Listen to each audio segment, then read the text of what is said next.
बंडखोरांचं आव्हान आहे, काय सांगा? तुम्हाला एक गोष्ट सांगतो, कोणीही बंडखोरांना त्या ठिकाणी निवडून देणार नाही. लोक महायुतीच्या पाठीशी आहेत, बंडखोरांना कोणी निवडून देणार नाही. सांगण्यात आलं होतं की विकास कामं झाली, परंतु त्यांच्या दर्जाचा प्रश्न आहे. काही थर्ड पार्टी ऑडिट करून काही जबाबदारी निश्चिती होईल का साहेब? अशा प्रकारे जर कुठे दर्जाचा प्रश्न असेल तर त्याची सुधारणा निश्चित केली जाईल. पण केवळ आरोपाकरता आरोप असतील तर मात्र त्याच्याकडे लक्ष दिलं जाणार नाही. साहेब, मागच्या वेळेस सांगण्यात आलं होतं की जळगाव पण इथं घराणेशाहीचं दिसून येते. अनेक उमेदवार जे त्या नेत्यांच्याच घरातले. स्वतः म्हटले होते सर, असं आहे की महाराष्ट्रात भारतीय जनता पक्षाने एक पॉलिसी ठेवली होती, त्या अंतर्गत आम्ही हा निर्णय केला आणि जवळजवळ सगळीकडे आम्ही अशा पद्धतीनं कुठलेही नवीन उमेदवार दिले नाही. एक दोन ठिकाणी अपवाद झाले, कारण त्या ठिकाणी फॉर्म भरून टाकले होते आणि मग दुसरा वेळेवर अल्टरनेट उमेदवार आम्हाला आणता आला नाही. असं केवळ 2च ठिकाणी घडलेलं आहे, बाकी ठिकाणी आम्ही हे केलेलं नाही.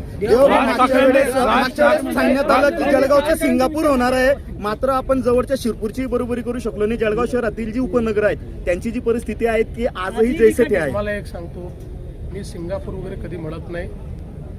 आपलं जळगाव हे आपलं जळगाव आहे, आपली संस्कृती वेगळी आहे. जे काही घडलं जळगावमध्ये ते आमच्या काळातच घडलं आहे आणि पुढच्या 5 वर्षामध्ये विकसित जळगाव आपल्याला करायचं आहे.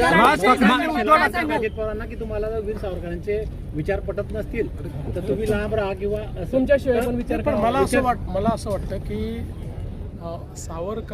वीर सावरकरांचे विचार हे अजितदादांनी त्याचा विरोध करण्याचं कारण नाही. त्यांनी कधी केलंही नाही. म्हणजे मला माहिती नाही त्यांनी केलं असेल तर, आजपर्यंत तरी मी बघितलं नाही. पण हे आमची भूमिका ही पक्की आहे की वीर सावरकरांचा विरोध हा आम्हाला मान्य नाही.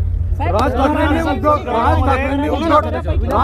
उद्धव ठाकरेंना पक्ष सरेंडर केल्याचं धुरी म्हणतायत भाजपमध्ये गेल्यानंतर.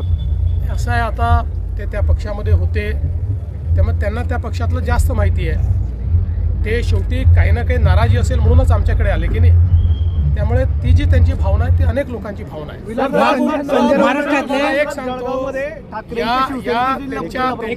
त्यांच्या युतीमध्ये सर्वात जास्त नुकसान हे राज ठाकरेंचं होणार.